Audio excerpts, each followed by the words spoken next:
大家好，欢迎回到我的频道。要说目前最热门的两个商业话题，一个是虚拟货币，另外一个肯定就是电动汽车。在全球领域内，美国的电动车代表特斯拉在去年股价一飞冲天，谷歌也早在2014年就开始研究自动驾驶技术，苹果也不断有传闻要自己造车。在国内前有蔚来、理想、小鹏等特斯拉的追随者，后有小米、华为相继冲入电动车的赛道。全球的科技势力为什么都相继投入到这场电动车的比赛中？是为了更多的利润，还是为了创造更好的未来？电动汽车又是如何诞生，如何发展到今天？今天就和大家聊聊这个话题。在开始之前，欢迎点击视频下方的订阅，点开小铃铛，这就是对我最大的支持。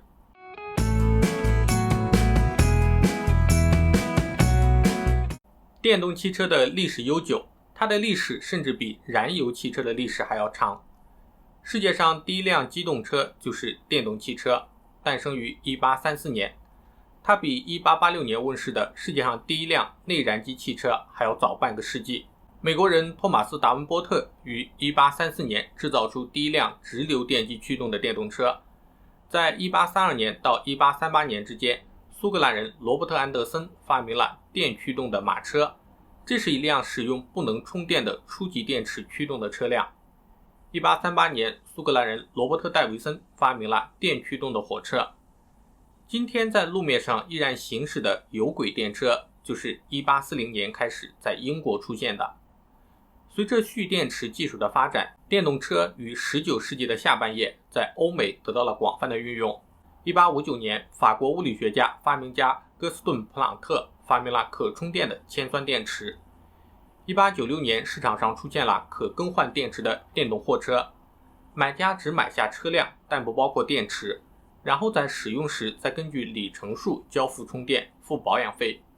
这是不是就像未来的换电计划？要知道，这可是100多年前的构想。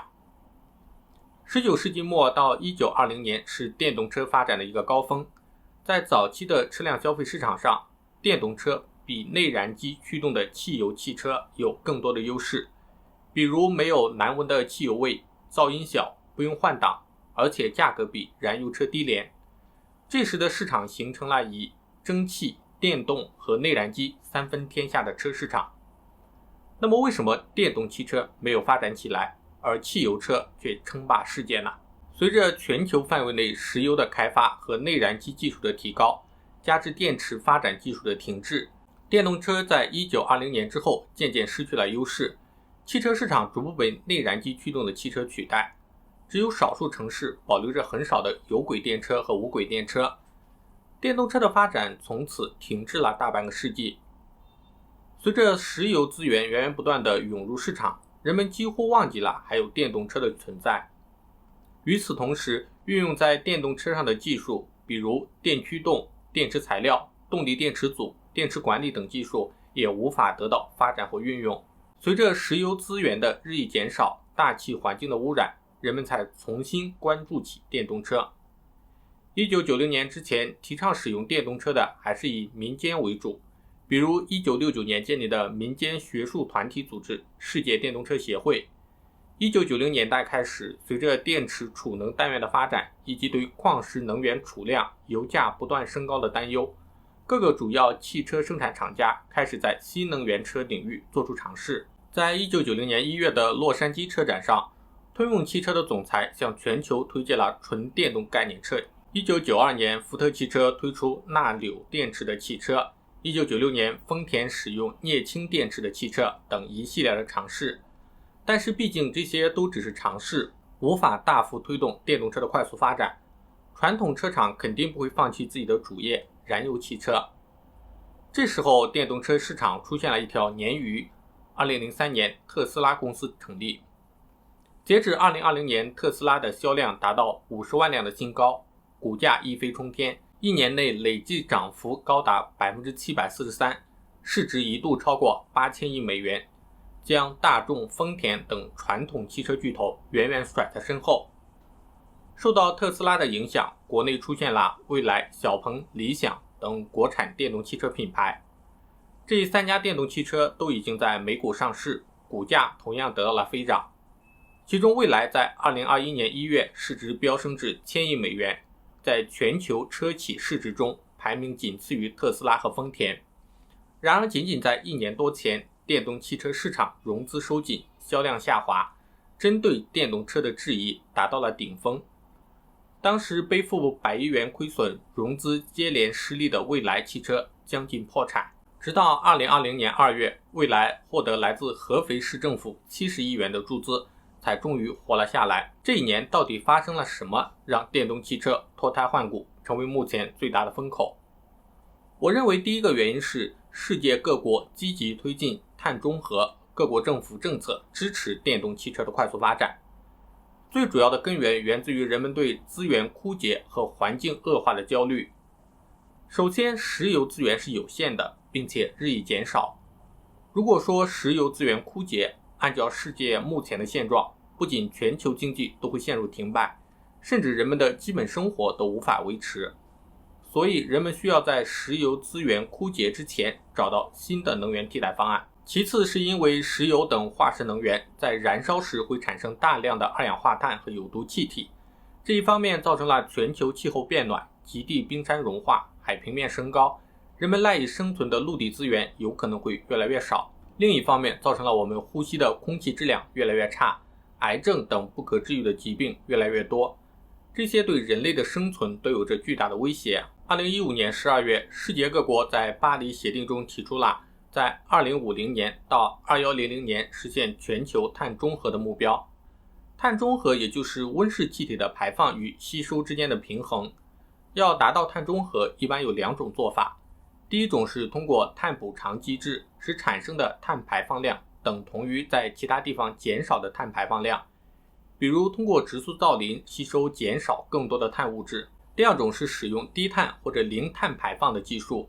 比如使用可再生的能源，像风能和太阳能就是再生的能源。使用再生能源可以避免因燃烧化石燃料而排放的二氧化碳到大气中。世界各国的领导人都在不同时期签署了碳排放的承诺协议，其中中国在2020年9月签署协议，争取在2023年碳排放达到峰值，在2060年实现碳中和。目前很多国家都出现了废止燃油车的时间表，可以说在全球范围内，燃油车已经走到了生命周期的末尾。以目前人类的科技发展水平来看，电能是最有希望全面代替石油的能源形式，而电动车也是替代燃油车的最佳方案。正是在碳中和、各国政府政策支持的大背景下，电动车才变成了各国市场争先发展的宠儿。第二个原因是电动汽车的消费者教育已经接近完成。在特斯拉之前，电动车给人的印象一直是富豪手中的大玩具，它很炫酷、很绿色、很环保，但是却不适合作为日常的通勤工具。2016年3月，特斯拉发布了 Model 3，售价仅需35000美元，这是历史上第一辆大众化的电动车。从 Model 3开始，电动车变得更加的平民化。2020年底，特斯拉上海工厂正式开始交付车辆，特斯拉的产能得到了进一步的扩大。在特斯拉的官网上订购一辆价值为25万人民币的 Model 3，只需要2到4周就可以交付到客户的手中。在中国的很多城市，政府对燃油汽车有诸多的限制，购买时要摇号，平时还要按照车牌号限行，而购买电动汽车不需要摇号，平时也没有限行，这也成了目前很多人选择电动汽车的主要原因。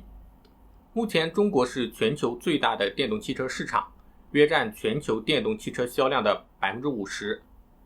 4月6号，公安部发布的统计数据显示，截止2021年1季度，全国新能源汽车保有量551万辆，其中新注册登记的车辆 46.6 万辆，同比增长 295%， 和疫情之前的2019年相比，增幅也高达 86.76%。 另外，根据中国汽车工业协会的统计，2020年中国新能源汽车销量 136.7 万辆，增速 11%， 预计未来几年销量增长将更为迅猛，到2025年预计可以达到 542.4 万辆。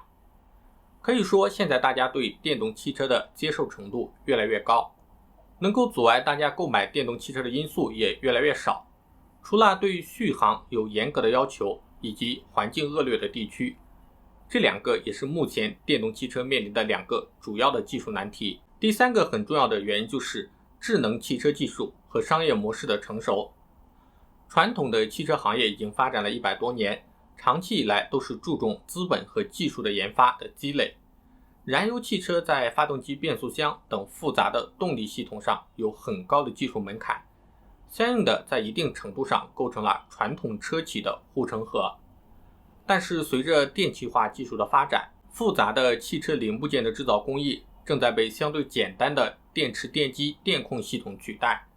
汽车的生产制造门槛大大降低。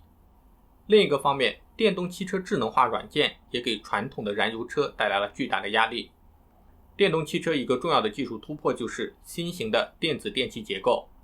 在传统的汽车里，单个的电子控制单元分布在车辆各个零件中，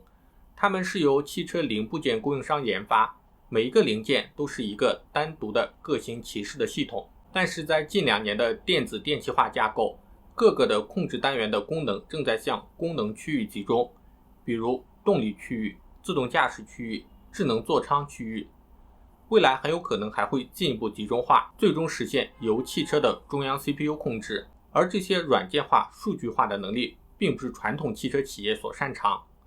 2020年6月，大众汽车的 CEO 就说道，即使在今天，我们制造的汽车几乎没有一行代码是我们自己写的。作为从一开始就定位在电动汽车领域的企业，比如蔚来、理想、小鹏，或者说是新技术企业，比如华为、小米，数据软件是他们所擅长的，所以即使他们是生产手机的厂商，也敢于下海来生产电动汽车。另外一个重要的驱动力就是自动驾驶技术。特斯拉之所以有如此高的市值，其中一半的估值就来自于自动驾驶技术。自动驾驶技术将会是下一个改变人类历史的重要技术突破，不仅仅是特斯拉、苹果、谷歌、华为等一系列企业都在大力发展自动驾驶技术。比如华为造车的长期策略就是并不直接生产汽车，而是靠出售自动驾驶技术的技术和服务来获利。有人说手机的终极形态就是汽车。手机和汽车两者的共同之处在于，首先它们都是使用频次极高的消费品，其次它们都能够集成很多的技术和服务。手机上能做的事情，比如听歌、刷视频、玩游戏，在汽车上也能够做，两者的使用场景存在着很大的重合，而汽车用户相比手机用户的消费能力也会更强，这也是手机厂商做汽车的另外一个逻辑。那么这些新势力要如何做电动汽车？他们会面临哪些困难和挑战？又有哪些机遇？电动汽车又会如何彻底改变我们的生活？在下期视频里面，我会和大家聊聊这些话题。如果你不想错过我的更新，可以点击视频下方的订阅，点开小铃铛，那就是对我最大的支持。那我们下期再见。